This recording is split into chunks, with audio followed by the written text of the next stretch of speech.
हाँ जी दोस्तों।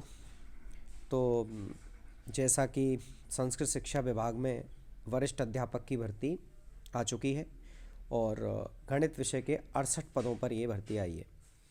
व्यस्तता के चलते मैं हाथों हाथ वीडियो नहीं बना पाया, लेकिन आपको पता है कि आजकल हम सभी लोग अपडेट रहते हैं, तो इतना तो हम सबको पता है कितने पद हैं और कब उसके फॉर्म में स्टार्ट हो रहे हैं। तो मैं उन चीज़ों पे बात नहीं करूँगा, क्योंकि उन सब चीज़ों से हम अवगत रहते हैं। अपना जो मेन मुद्दा है वो ये है कि यदि संस्कृत शिक्षा विभाग की भर्ती इतनी जल्दी आई है तो इसका पेपर भी जल्दी ही होगा। अब जल्दी ही होगा तो लगभग मैं ये मान के चलता हूँ कि अक्टूबर तक, जो मिड अक्टूबर तक ARPSC बिजी है, तो शायद उसके बाद ही पेपर हो पाएगा। तो अक्टूबर कम से कम आप मान के चलिए। तो इस प्रकार से आपके पास लगभग 6 से 7 महीने हैं तैयारी के लिए। उनमें से भी यदि हम रिवीजन करें तो बहुत कम समय हमें बचता है कि एक बार कम से कम अपना सिलेबस कंप्लीट करें। अब जो लोग अभी तैयारी स्टार्ट कर रहे हैं तो कैसे सिलेबस कंप्लीट करें, आज अपन इस मुद्दे पे बात करने वाले हैं। तो देखिए, वो थंबनेल में आपने पढ़ लिया होगा कि हमारा टॉपिक क्या है। तो सीधे टॉपिक पे चलते हैं, आपका ज़्यादा टाइम ना लेते हुए। देखिए, सबसे इम्पोर्टेंट बात यह है कि पहले अपन को सिलेबस समझना है। सिलेबस समझने का सीधा सीधा अर्थ ये है कि सिलेबस में कौन कौन से टॉपिक हैं और कौन कौन से टॉपिक नहीं हैं। फिर हमें टॉपिक्स को कलेक्ट कर लेना है, और टॉपिक्स को कलेक्ट करने का ये मतलब है कि चूंकि सिलेबस जो है वो पैराग्राफ फॉर्मेट में लिखा हुआ होता है, हमें खुद एक PDF, एक A4 साइज़ पेपर लेके वाइट, और उस पर 1 2 3 ऐसे पॉइंट्स लिख लेने हैं कि सिलेबस में कौन कौन से टॉपिक हैं। जैसे सीनियर सेकेंडरी लेवल के कौन कौन से टॉपिक हैं और ग्रेजुएशन के कौन कौन से टॉपिक्स हैं, ये हमें लिख लेना है। उसके बाद सिलेबस के टॉपिक्स को पढ़ने का क्रम निर्धारित करें, ये सबसे इम्पोर्टेंट बात है। आज अपन इसी पे बात करेंगे, क्योंकि इससे ही अपनी तैयारी में धार आती है। और यदि हम सही सीक्वेंस के साथ टॉपिक पढ़ रहे हैं तो उनका आउटपुट भी हमें ज़्यादा मिलता है। तो क्या क्रम रहेगा सिलेबस पढ़ने का, उस पर चर्चा करते हैं। तो देखिए, मैंने एक स्लाइड बनाई है, क्योंकि मैं यदि अलग अलग से लिखता तो आपको भी दिक्कत आती। यदि आप नोट कर रहे होंगे तो टॉपिक्स को क्रम से पढ़ने का जो सटीक तरीका है उस पर अपन चर्चा कर रहे हैं। तो यहाँ पे इस स्लाइड में बता दूँ आपको, जितने भी रेड कलर से टॉपिक लिखे हुए हैं वो सब ग्रेजुएशन के हैं, और येलो कलर से जो टॉपिक लिखे हुए हैं वो अपने सीनियर सेकेंडरी के हैं। तो सबसे पहले अपन को सेट रिलेशन फंक्शन करना है, क्योंकि सेट थ्योरी, रिलेशन और फंक्शन है, ये काफ़ी ज़्यादा यूज होते हैं। उसके बाद हमें एलजेब्रा पढ़नी है, और एलजेब्रा में सबसे पहले अपन को क्वाड्रेटिक इक्वेशन पढ़ना है। क्वाड्रेटिक इक्वेशन का मतलब है द्विघात समीकरण। फिर हमें समीकरण सिद्धांत पढ़ना है, जो कि इससे ही मिलता जुलता है। फिर हमें सीक्वेंस एंड सीरीज पढ़ना है, जिसको अपन कहते हैं अनुक्रम तथा श्रेणी। अनुक्रम और श्रेणी। उसके बाद हमें कैलकुलस, कलन का पार्ट पढ़ना है, और उसमें सबसे पहले हमें 12th वाला, जो 11th-12th में जो पोर्शन है वो पढ़ना है। लिमिट्स, कंटिन्यूटी एंड डिफरेंशियबिलिटी, मतलब सीमा, सातत्यता एवं अवकलनीयता। उसके बाद डिफरेंशिएशन पढ़ना है। डिफरेंशिएशन को आप सभी जानते हैं, बोलते हैं अवकलन। उसके बाद हमें एप्लीकेशन ऑफ डेरिवेटिव पढ़ना है। उसके बाद इंटीग्रेशन, उसके बाद डेफिनेट इंटीग्रेशन, उसके बाद एरिया अंडर द कर्व। अब जैसे ही आप 12th क्लास की जो ये कैलकुलस है वो कंप्लीट कर लेते हो, इसके बाद आपको ग्रेजुएशन में सबसे पहले डिफरेंशियल कैलकुलस की बुक उठानी है और वो सॉल्व करनी है। उसके बाद अपन इंटीग्रल कैलकुलस सॉल्व करेंगे, क्योंकि हमें इंटीग्रेशन का नॉलेज पहले से हो चुका होगा 11th-12th वाला इंटीग्रेशन पढ़ के। उसके बाद हम डिफरेंशियल इक्वेशन पढ़ेंगे।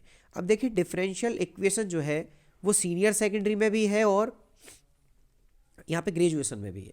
तो यदि आप ग्रेजुएशन का डिफरेंशियल इक्वेशन पढ़ लेते हैं तो उसमें सीनियर सेकेंडरी का जो डिफरेंशियल इक्वेशन है वो कंबाइंड है, क्योंकि ग्रेजुएशन की जो बुक है उसका फर्स्ट जो चैप्टर है, first chapter linear differential equation, वो ऑलरेडी दे रखा है। प्रथम घात के रैखिक अवकल समीकरण, ये जो टॉपिक है वो ग्रेजुएशन की बुक में है।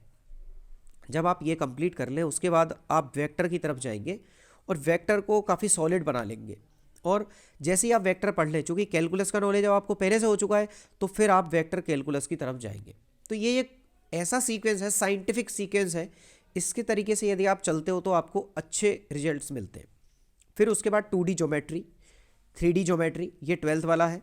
और रेड कलर में जो लिखा हुआ है ये ग्रेजुएशन वाला है, जिसमें आपको स्फीयर और सिलेंडर पढ़ना है और लाइन पढ़नी है। तो ये आप देख लें हमारे सिलेबस में क्या है, जो सिलेबस में हो वो हमको यहाँ से 3D ज्योमेट्री में पढ़ना है। उसके बाद सर, उसके बाद ये सारे टॉपिक जो हैं वो ग्रेजुएशन के हैं।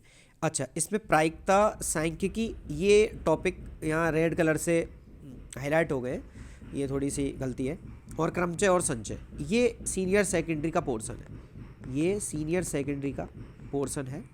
बाकी फिर आपको न्यूमेरिकल एनालिसिस पढ़ना है, उसके बाद रियल कंप्लीट करना है, उसके बाद कॉम्प्लेक्स नंबर, ये 12th का है, और कॉम्प्लेक्स एनालिसिस ये है अपने ग्रेजुएशन वाला। फिर उसके बाद अब्स्ट्रैक्ट अलजेब्रा, उसमें केवल और केवल ग्रुप थ्योरी पढ़नी है, सेकंड ग्रेड के सिलेबस में केवल ग्रुप थ्योरी है। फिर ऑप्टिमाइजेशन थ्योरी और LPP इष्टतमीकरण सिद्धांत, उसके बाद PNC प्रोबेबिलिटी और स्टेटिस्टिक्स, उसके बाद स्टैटिक्स एंड डायनामिक्स, ये 12th वाला पार्ट है, ये भी आपको अच्छे से करना है।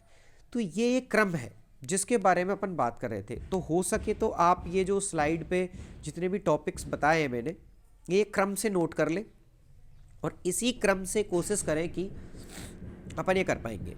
अच्छा, अब मैंने इसमें एक चीज़ जो मेंशन नहीं की है उस पर चर्चा कर लेते हैं। वो चर्चा है कि इसके बाद आपको क्या करना है, 9th और 10th क्लास की जो NCERT है उसका थोरो रिवीजन करना है, मतलब बहुत शॉर्ट में, और उसके सारे सवाल लगा लेने हैं।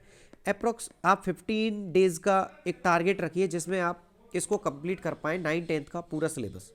और उसके बाद आप टीचिंग मेथड पढ़ सकते हैं। टीचिंग मेथड को तो खैर यदि आप रोज़ भी टाइम देंगे तो ठीक रहेगा। टीचिंग मेथड की कोई अच्छी सी बुक ला के और उसको आप पढ़ लें। और टीचिंग मेथड रेगुलर नहीं पढ़ें कि क्योंकि उसमें टाइम ज़्यादा जाता है, तो आप संडे टू संडे ऐसे बना लें कि अपन हर संडे को या वीकेंड को सैटरडे और संडे को अपन टीचिंग मेथड पढ़ लेंगे। यदि आप 3 आवर्स पर वीक भी देते हो टीचिंग मेथड्स के लिए, तो 4 वीक में आप लगभग 12 घंटे दे लोगे और वो अच्छे ढंग से आपका टीचिंग मेथड कंप्लीट हो जाएगा।